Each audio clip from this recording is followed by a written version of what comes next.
আসসালামু আলাইকুম। আশা করছি সবাই ভালো আছেন। আজকে আমরা রওনা দিলাম বগুড়ার দুইটি ঐতিহ্যবাহী স্থান দেখার জন্য। একটি হলো মহেস্থান জাদুঘর এবং আরেকটি বেহুলার বাসরঘর। হয়তোবা আপনারা নামটা শুনেছেন। চলুন আজকে আমাদের সাথে আপনারাও দেখে আসুন। তাহলে যাওয়া যাক।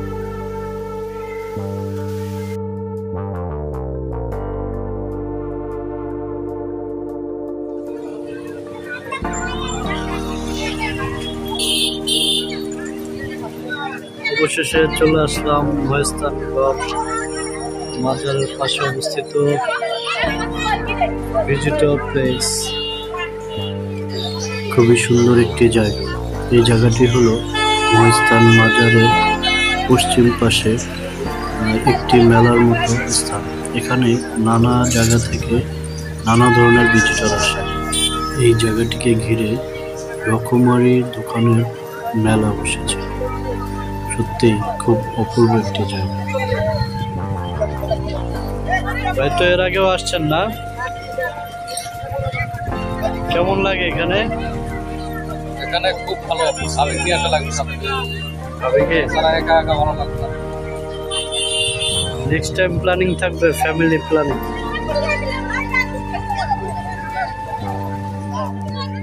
তো হচ্ছে কটকটি বাজার।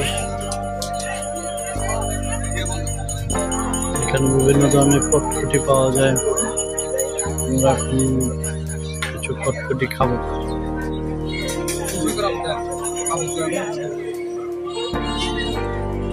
আমরা এখন মহেস্থানগরের কটকটি খাচ্ছি। সেই টেস্ট। কেজি কত? 180 টাকা কেজি। খাওয়া শেষ করে আমরা জাদুঘরের উদ্দেশ্যে রওনা দিলাম। কিছুক্ষণের মধ্যেই আমরা জাদুঘরের কাছাকাছি পৌঁছে যাব।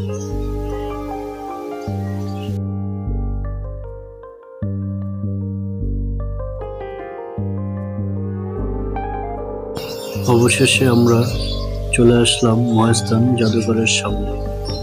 গাড়িটি পার্কিং করে আমরা ভিতরে প্রবেশ করলাম।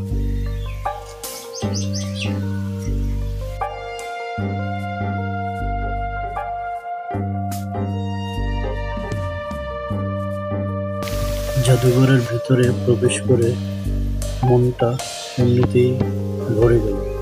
খুবই সুন্দর পরিবেশ, চারদিকে সবুজ আর সবুজ, লালচে পিঠের যেন গাঁথনি দিয়ে পাহাড়। সত্যি অসাধারণ অসাধারণ একটি জায়গা।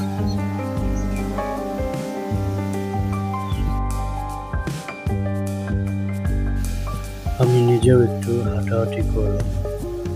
এত সুন্দর জায়গা জীবনেই প্রথমবার এসেছি জায়গাটিতে। হ্যাঁ, বইতে ছোটবেলাতে অনেক পড়েছি মহেস্থান জাদুঘর, কখনো আসবো কল্পনাও করিনি। সত্যি অসাধারণ অসাধারণ একটি জায়গা। যদি আপনারা কখনো আসেন অবশ্যই আমার কথার সাথে মিলিয়ে দেখবেন। আসার সাথে সাথে পিছনের সব কিছু আপনি ভুলে যাবেন। মন মানসিকতা আশা করি সব কিছুতে রিফ্রেশমেন্ট পাবেন।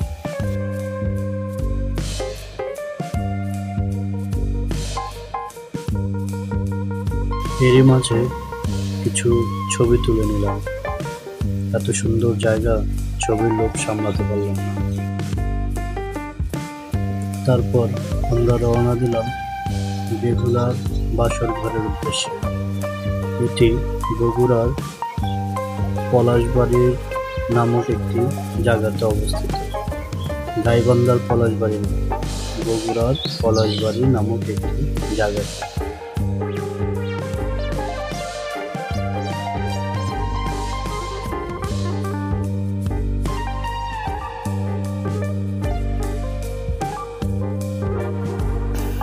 অবশেষে চলে আসলাম বেহুলার বাসর ঘর স্থানে।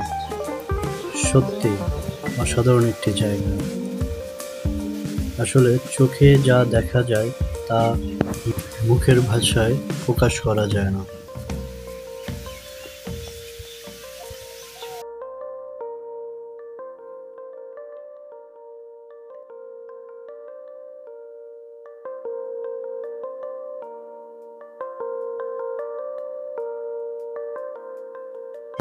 সারাক্ষণ জার্নি করার ফলে ক্লান্ত হয়ে পড়েছিলাম, তাই বসে একটু বিশ্রাম নিয়ে নিলাম।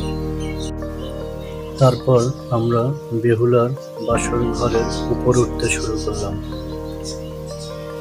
আসলে ঘরটির উপরের অংশটুকুই দেখা যায়, নিচের অংশটুকু সম্পূর্ণ মাটির নিচে দেবে গেছে। অবশেষে আমরা উপরে উঠে পড়লাম। তারপরে বেশ কিছু ছবি তুলে নিলাম। উপরের অংশ থেকে পুরো অংশটি আমিও ভিডিওতে রেকর্ড করে নিলাম এবং আপনাদের সাথেও শেয়ার করলাম। উপর থেকে সত্যিই অসাধারণ লাগে। ভালো থাকবেন। আসসালামু আলাইকুম।